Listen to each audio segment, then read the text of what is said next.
Either we heal as a team, or we're going to crumble. Inch by inch, play by play, till we're finished. We're in hell right now, gentlemen, believe me. And we can stay here, get the shit kicked out of us, or we can fight our way back into the light. We can climb out of hell. 1 inch at a time. You know, when you get old in life, things get taken from you. I mean, that's part of life. But you only learn that when you start losing stuff. You find out life's this game of inches. So is football. Because in either game, life or football, the margin for error is so small. I mean, 1/2 a step too late or too early, and you don't quite make it. 1/2 second too slow, too fast, you don't quite catch it. The inches we need are everywhere around us. They're in every break of the game, every minute, every second. On this team, we fight for that inch. On this team, we tear ourselves and everyone else around us to pieces for that inch. We claw our fingernails for that inch. Because we know when we add up all those inches, that's going to make the fucking difference between winning and losing. Between living and dying. I'll tell you this, in any fight, it's the guy who's willing to die who's going to win that inch. And I know if I'm going to have any life anymore, it's because I'm still willing to fight and die for that inch. Because that's what living is. There's 6 inches in front of your face. Now I can't make you do it. You got to look at the guy next to you. Look into his eyes. Now I think you're going to see a guy who will go that inch with you. You're going to see a guy who will sacrifice himself for this team because he knows when it comes down to it, you're going to do the same for him. That's a team, gentlemen. And either we heal now as a team, or we will die as individuals. Ideas are bulletproof. Welcome to the show, guys. It is July 22nd, 2011. This is Down the Rabbit Hole. I'm your host, as always, Popeye from FederalJack.com. Today I'm joined by one of my fellow hosts here on the Orion Talk Radio Network, Will Miller. And I had a different show planned for you guys, but because of the events going on in Norway, I decided to have Will on and discuss, we'll go over news, later on, but we were having this off-air discussion, and I just decided to bring it on air because it's very relevant, and what I had planned for today, I'll cover next week or at another time, not a big deal. And even if I have time, we can, cover it in the end. But right now it's kind of important because it's just the reason I say it's important is almost everybody I know has and I've been saying this for weeks. I have this feeling that things are going to start to happen and there's something big is going to happen. Oh man, I couldn't agree more. I mean, I did JJ's show yesterday morning against the wall, and I did the whole show on the theme of retaliation. Well, a theme of retaliation, if you will, in the news. And today, in the afternoon, this story breaks in my face, and I just put my head in my hand and just said, man, it really is there. It really is foreshadowing itself. It is really working towards something. It's been quite a day. Well, look what's been coming out. Since Bin Laden, since May 1st, since May Day, the Illuminati's birthday, their little satanic ritual, Luciferian, whatever the hell you want to call them, their little reptilian-loving psychos, they do their rituals, and they always have special things happen on May 1st. We all know this. Okay, we've gone over this on other shows. Ever since that day, May Day, when we, quote-unquote, we got them, okay, remember, a lot of people said, well, the war on terror is over. We can come home, right? Well, no, because now they started hyping all these threats that they're going to derail trains, and oh my God, you got to look in your closet. And why do you have to do all this? Well, because Al Qaeda. Well, because of Osama bin Laden's documents. The boogeyman is still alive, my friend. Because Al Qaeda, don't you? I mean, Will, aren't you afraid? I'm afraid to go to my own bathroom now without an escort from the TSA and the local sheriff's department. Well, Popeye, I'm afraid to look in the mirror. I mean, it's ridiculous. Well, you could be a terrorist, buddy. Exactly. You might not even know you're a terrorist, Will. Can you imagine that if you're a terrorist and you didn't even know it? What happens if inside of you, Al-Qaeda has gotten inside of your brain and you don't know it? You could be a sleeper Al-Qaeda agent now. I mean, we have to spy on our neighbors. According to Janet Napolitano, we have to have TSA or DHS coming in with warnings inside of Walmart telling me, you better watch on other shoppers. Watch them buy what? Cheap crap that you guys import from China and that's helping to destroy this nation? Is that what you want me to report on? You want me to report on long lines of people that are fed up of dealing with some underpaid schmuck that works at the counter and doesn't care about his job? Is that what you want me to report about? That's what goes on at Walmart. When was the last time you saw Al-Qaeda at Walmart, Will? Well, when's the last time you seen Al-Qaeda anywhere? The last time I saw it was in a computer database. That's why it's called Al-Qaeda. Exactly. So it's just this, elaboration of a lie, man. It keeps going, and it's like one small lie can turn into the biggest lie in history, and that might be what we're looking at. Only time will tell with this Norway thing what's going on. But the reason why that it kicks into gear is because you and I have had plenty of off-air conversations, as well as JJ and Alex Thomas from the Intel Hub, Bob Tuskin. We've all done conference calls. Jimmy X, we've all been, talking amongst ourselves. And plus, everybody else, if I'm forgetting anybody, I apologize. I remember you too. I've had this conversation with so many people. It's ridiculous. It's like you could feel it in the air, Will.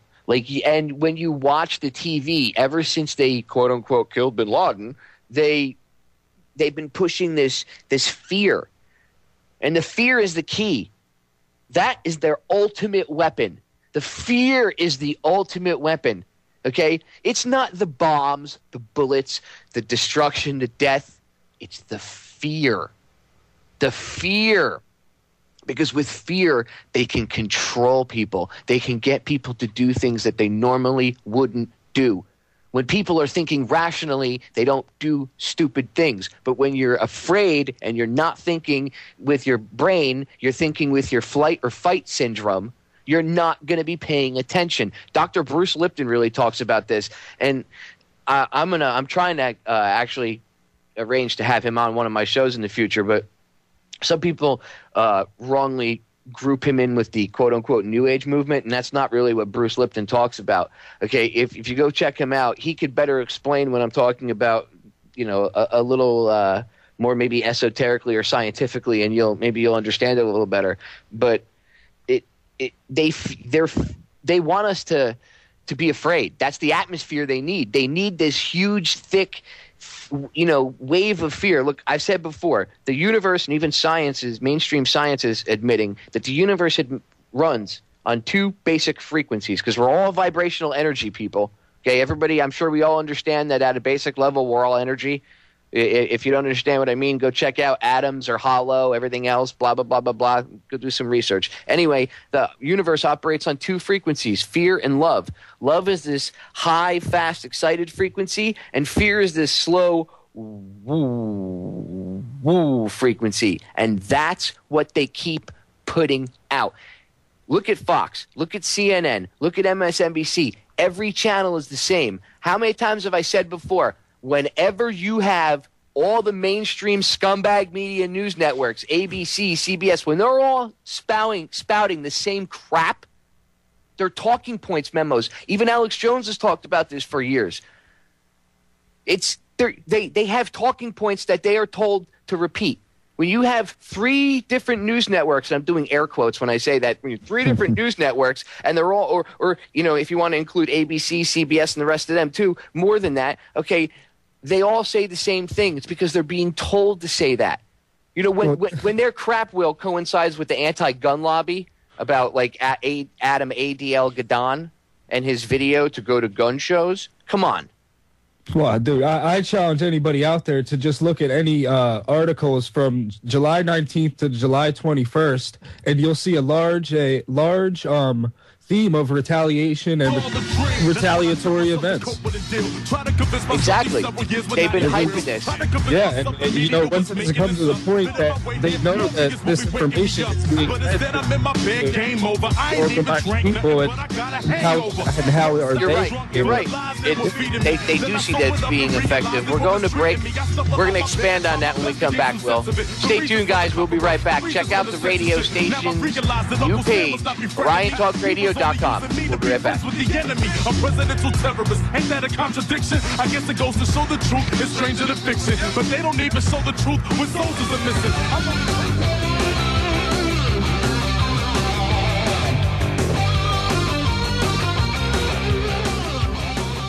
Welcome back, guys. During the break, I found an article, and it was actually sent to me by Kristen. I know you're listening. You know who you are. Thumbs up, dear. Thank you for sending this article. From Norway, apparently, now the death toll on the island alone, I'm not sure if I'm pronouncing this right, Utoya Island. I could be pronouncing that wrong and murdering the name. I apologize if I am. No pun intended either. But apparently the death toll is up to 80 people on the island alone. Originally, they thought it was just 10, but I guess they found more bodies. So if it really is that high, and we all know that in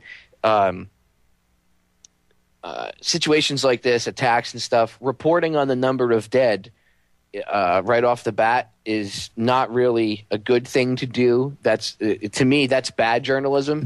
It's disrespectful. Well, because you don't know if it's true or not. You could be freaking people out and adding to the fear. See, to me, it's better to wait a couple hours until the facts start to come out. It's good to pay attention and keep the stuff that initially comes out when it first comes out. And I think that's why I always rip those videos, because just like in any investigation, a lot of times people will say, well, that's not what we said. You can go right back to the videotape. You know, so it's good to have all that stuff, but don't pass judgment yet. And don't, because sometimes they inflate the numbers, and then they, you know, or they do the opposite. They'll say 2 or 3 people died.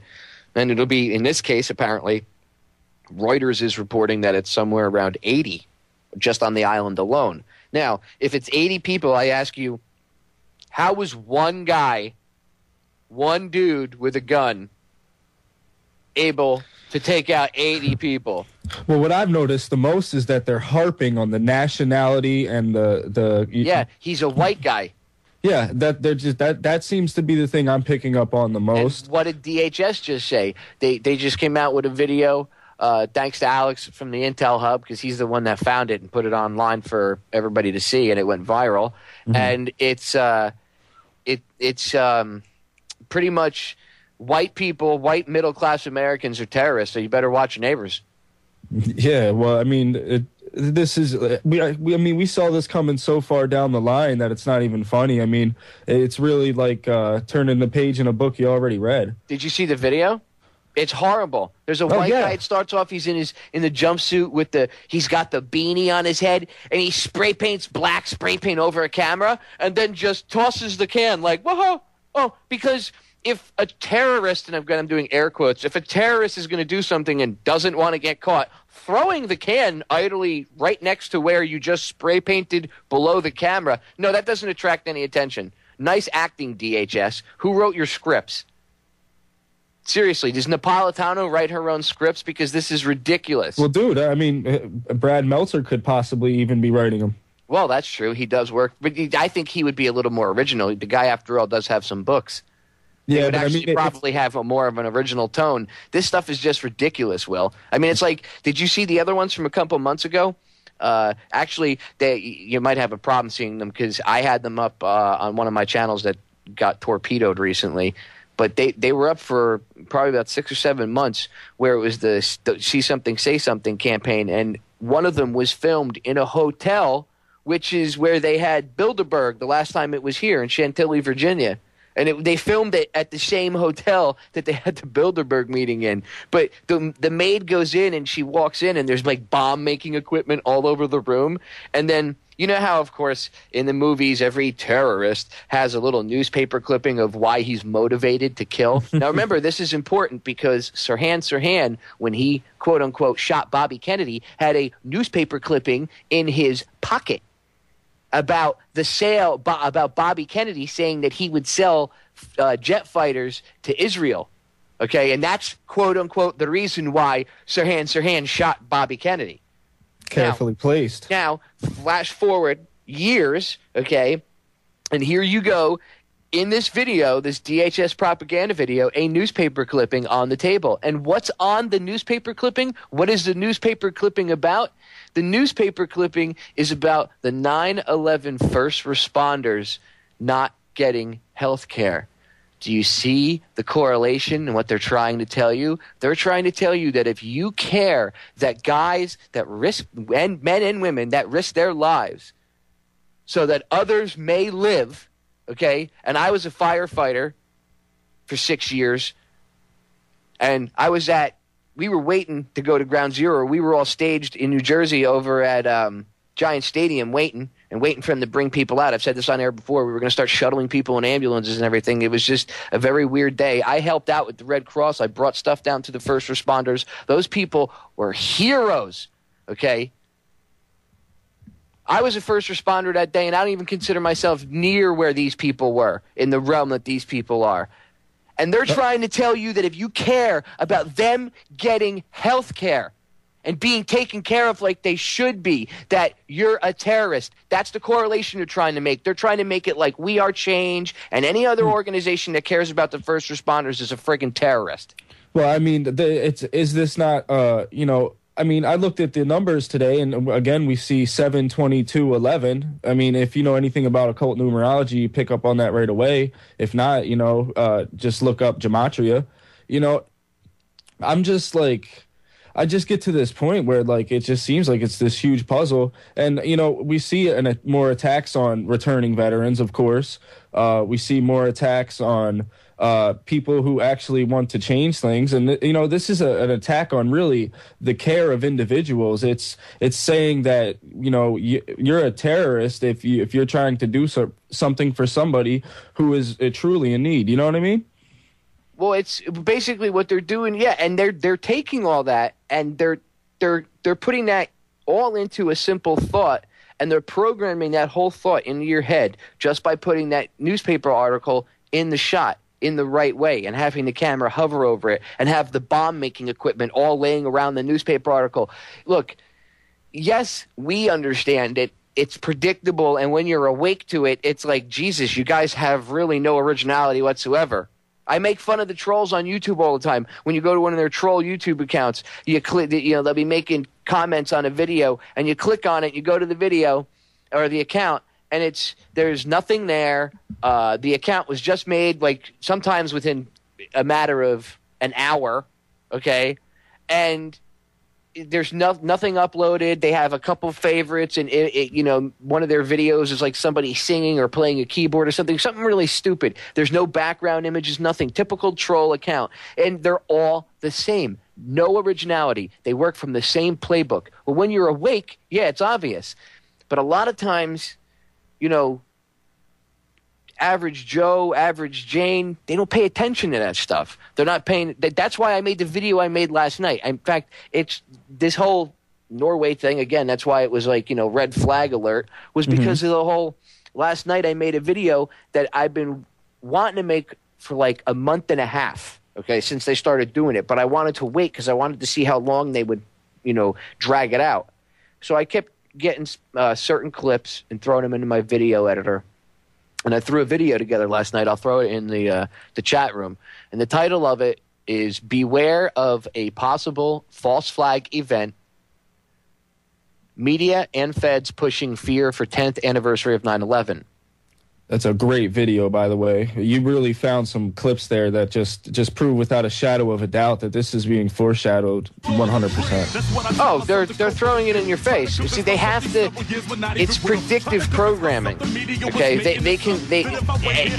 it's part of this whole thing. It's part of setting it up so that when it happens, you already have this huge atmosphere of fear to play off of. Remember, people, the fear is the key. That is their ultimate weapon.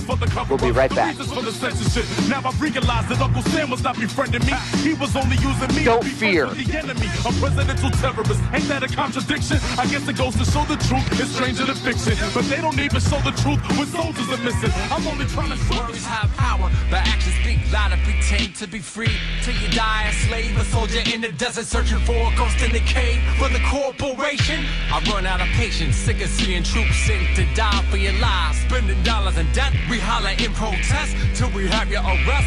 We will not rest, and we know what you did that day. Kill your own citizens to advance your ways. All my real patriots stand up and say 9/11 was an Welcome back to the show, guys. I also, before we forget, I want to bring something up. A person who is known in the 9/11 Truth movement.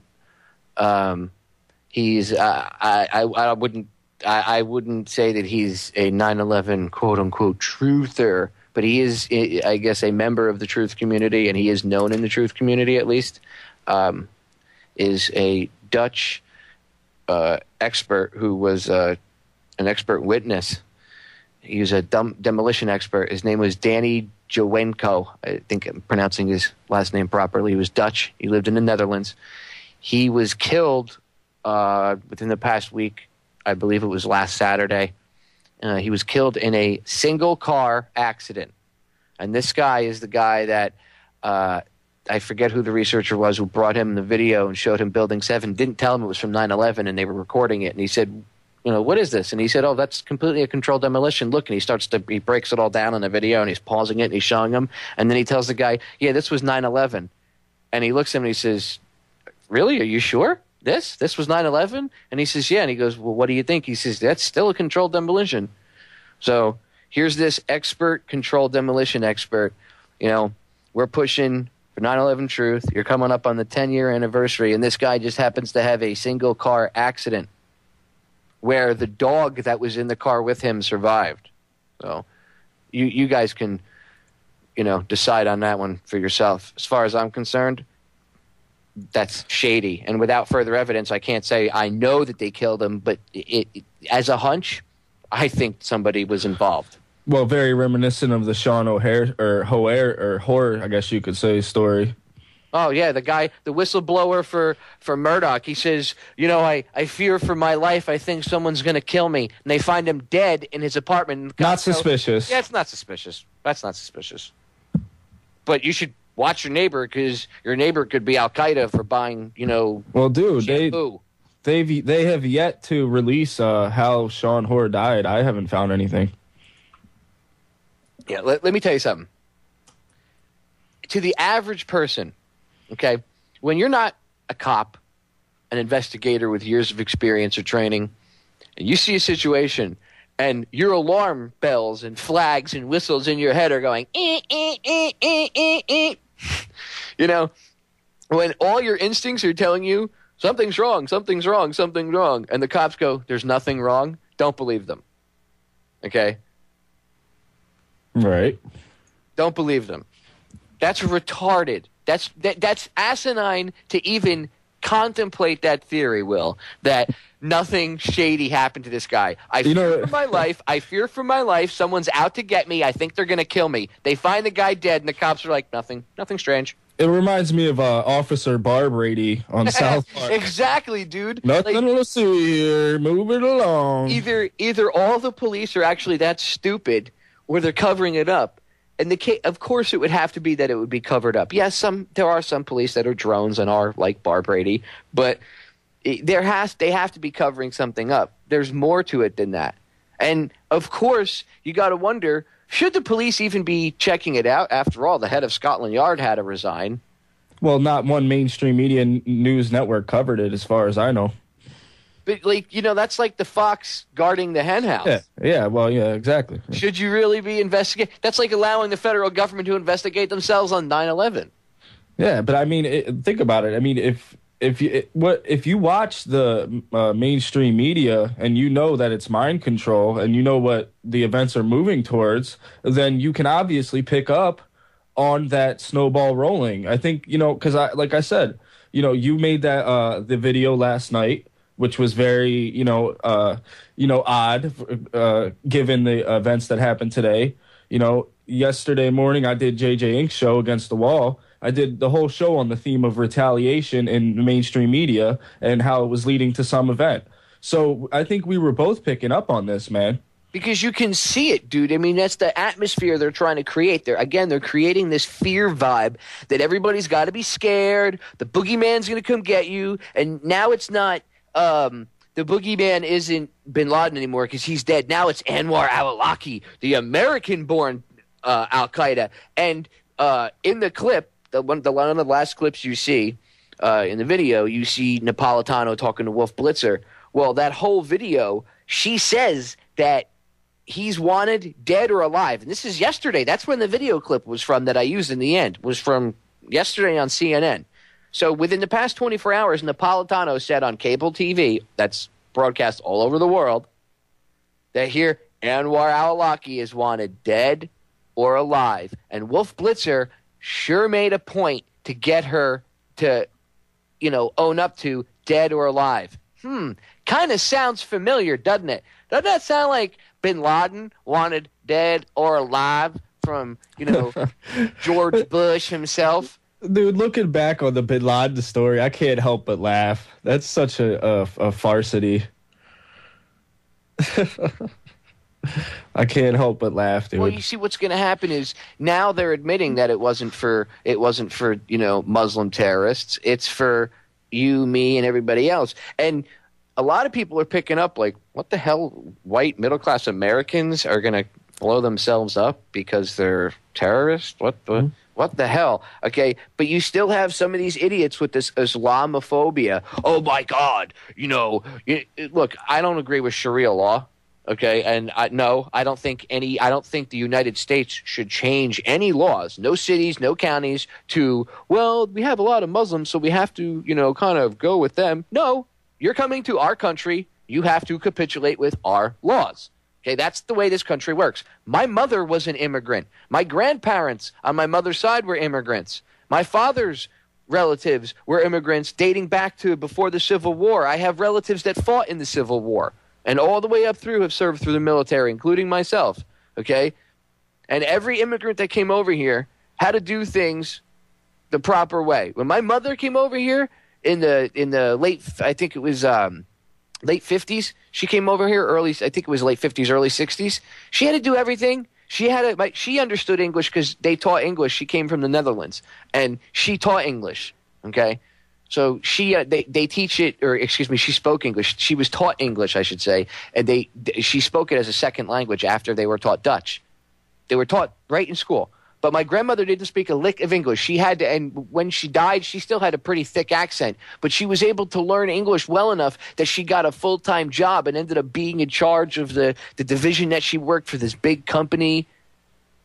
So if my grandmother could come over here and learn to speak English, then why do we have to change the rules now? Why do we got to change the laws now? Why does everything got to be different? Because that's just a small example. I don't want to get too far off on it. It's just an example of how they beat you. They poke you from every side to the point where you're so just beat down and you just don't know what's right, what's wrong anymore, and they keep you in this spin, this zone, and then they add the fear, and that's when terrorism, look under your bed, terrorists might be in your bed, they might be at Walmart, they might be in your trunk of your car. Mm-hmm. And for every story that comes out about so-called whether it be domestic terrorism or external terrorism, I mean, they gain more power from it every day, from every article that they put on the internet, anybody who reads it. I mean, I just read through some articles yesterday, and there's just keywords everywhere popping up all over the place about. I mean, it just keeps perpetuating the fear. The mind control. There's no difference between the two, really. At the end of it, fear is mind control. Dude, case in point, look up terrorism in a dictionary. The use of violence and threats to intimidate or coerce, especially for political purposes. Look up government. Yes. And, see government. They right underneath it says see government. I mean, come on, man. Seriously. Look, yes, there are bad guys out there. I'm not denying that. There are people that are bad. There are bad guys. But you have to question when things happen. You have to question when things start to line up that it's not a coincidence, okay? And when the media is pumping out the fear factor the way they are, I mean, they're just pouring it on. They want you to be scared of everything. Oh, man, I don't even know what to think anymore. I think this is only the beginning. It is only the beginning, but don't be afraid. That's what they want. No fear. Take fear and kick it in its little wimpy behind. We'll be right back. We're going to break. All my real patriots stand up and say 9/11 was an inside job. They lie, they scam, they cheat and steal. They plot, they fund, they act, it's real. They watch, they hunt, they punish and kill.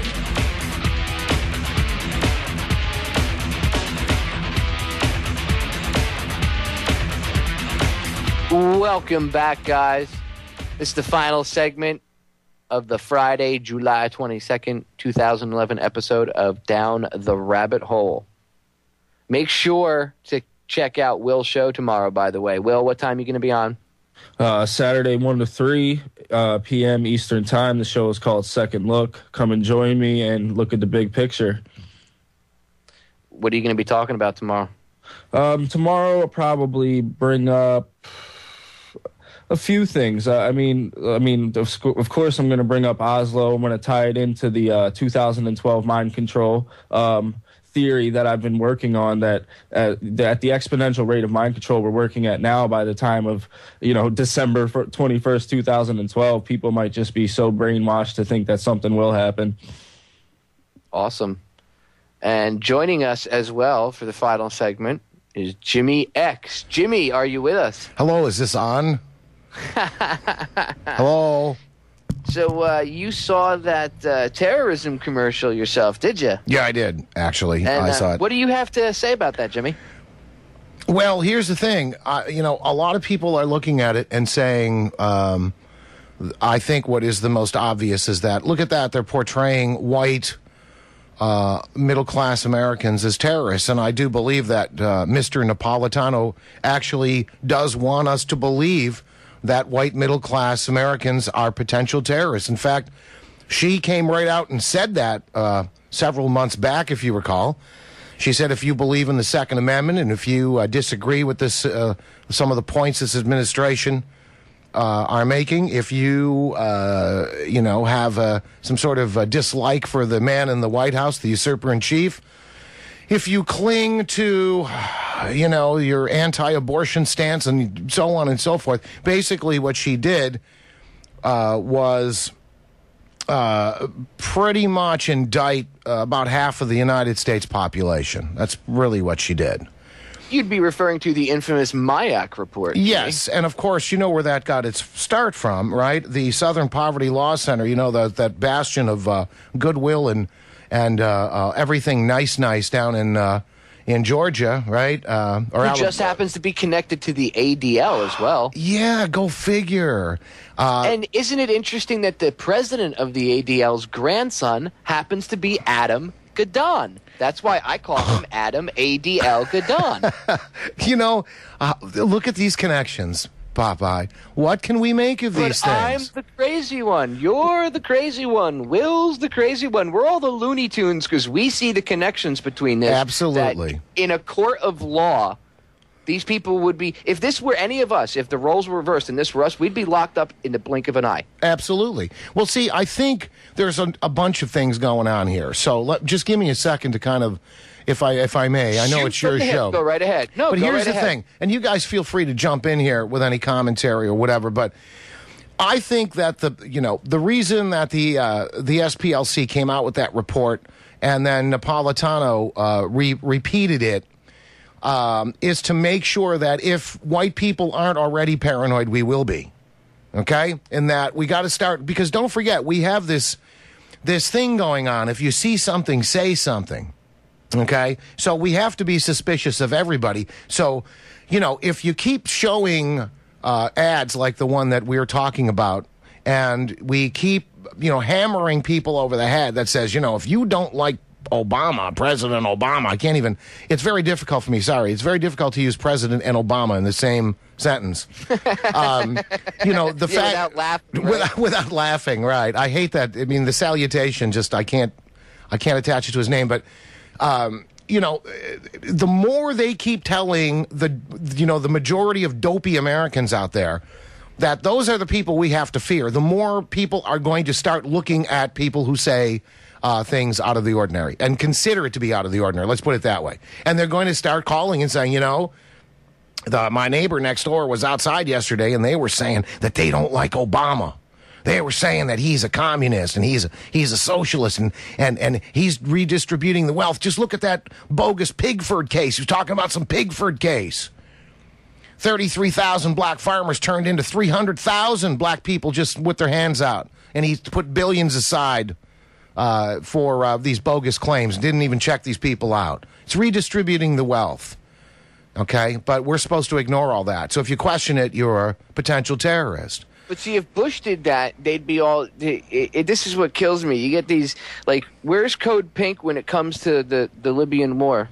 Where you guys were all... And, look, I've been to rallies with the Code Pink morons down here. Right. And I used to kind of at least respect them for coming out during the Bush era, but I lost any little half ounce of respect that I had for them. I lost as soon as Obama became president when they said, oh, well, the Afghan war is justified. How many conflicts are we in now, Popeye? Have we lost count yet? I lost count. Six. I know we're in Pakistan. I know we're bombing Libya. We're still in Iraq. We just, by the way, we had... I think it was F-16s. Right. Yesterday, we're dropping bombs on a city in Iraq again in retaliation for quote-unquote rocket attacks. But there you go, where we only have the troops that are remaining. How Orwellian is this? They're not even calling them troops anymore. They're calling them diplomats. Right. Well, the other diplomats with fully automatic weapons and grenades. Exactly. But the other point I wanted to make, though, too, about the whole thing is, while my initial reaction to watching that video was exactly the same, that the indictment here, and again, it may very well be that was the point, but I think there's something else that's going on here that just does need to be mentioned, though, as sort of in a peripheral aside. And that is that if you look at any commercial on TV or anything that goes on right now, we can no longer, because of political correctness, okay, which is stifling your freedom of thought. It's completely taking us down. Political correctness. You can't be logical and use common sense and be politically correct at the same time. They are mutually exclusive. Okay? But, their commercials, every commercial portrays white people as idiots. Okay? And I've watched very little television as it is, but I see it. There's one particular alarm company that every commercial shows, some middle-aged white guy breaking into somebody's home. Please show me the stats that bear that out. But what's happened here, what I'm trying to say is that we can no longer, there's diversity all over the place. We always talk about diversity, but if it's in a negative light, you can't show it. In other words, if you had a commercial where somebody broke into a house and it was a black guy, which is more along the lines of the crime stats in the United States, then the company would be held liable for being racist and, furthering to denigrate minorities in this country. So if this video portrayed the very people that they really allegedly are want us to be looking out for with the suspicious behavior, they'd be called to the carpet. So I'm saying that's just something to think about, because we can no longer, let's put it this way, guys, okay? If we're to believe that this phony war on terror, if we're to believe that the people who are coming over here to try to kill us and harm us are Middle Eastern people of Muslim descent, how come Muslims can get on planes, but your grandmother can't? Okay? Well, it's right after 9/11. How come, that's one of the biggest complaints. A lot of people were, why aren't you why don't you profile? And they said, well, we want to be politically correct. So instead they felt up, or they or screened or whatever they were doing at the time, all these little old ladies and families with, 2 or 3 kids that are traveling to Disneyland, but they're not going to, they purposely didn't want to profile the Middle Eastern people because they didn't. And I'm not saying, look, we all know that they were used as scapegoats. So I'm not saying that they should have been used. But the point is, you can see the absurdity of their system, how they talk out of one side of their mouth and do the other. And the whole thing with showing white people breaking in is to me, because I understand MK Ultra, I understand how mind control works. And again, when I say MK Ultra people, that's an umbrella name for a massive amount of many different operations, okay? Right. And when you understand that they use television, and television has solely been used to control your minds and put ideas into your heads, I understand it on a different level. And what it is they in your head, slowly, they program you with the vilification of the white middle-class American, so that as the economy starts to come down, those are going to be the first people that get turned on. Exactly. But what I said, though, your little anecdote there just proved my point. When they admitted they don't want to profile somebody because it would be politically incorrect, therefore, again, political correctness and logic and common sense are mutually exclusive. You can't have one with the other. They just don't work. So anyway, I guess the point is here that I think the main reason that film was done in the way it was done was to not offend anybody's sensibilities, but we don't care anymore about offending white middle-class American sensibilities. We're used to it, and it's going to get worse. Well, you know what? I've said this before. The Irish know about it, the Chinese know about it, the Jews know about it, the Indians know about it, the black people know about it, and now white middle-class America is about to find out about it. Okay? Yeah. They're about to find out what it's like to be treated like the whipping boy and be blamed for everything. Yep. Well, thanks for having me on, Popeye. No problem, Jimmy. Thanks for coming on. Will, thanks for coming on. Guys, it's been a great show. Everybody, tune in on Sunday. I'm covering JJ show from 3 to 5. Will's going to be hanging out. And from 5 to 7, we're going to be changing things up a little bit for our special broadcast of my interview with Lee Harvey Oswald's girlfriend, Judith Barry Baker. So tune in. I'll see you guys Sunday.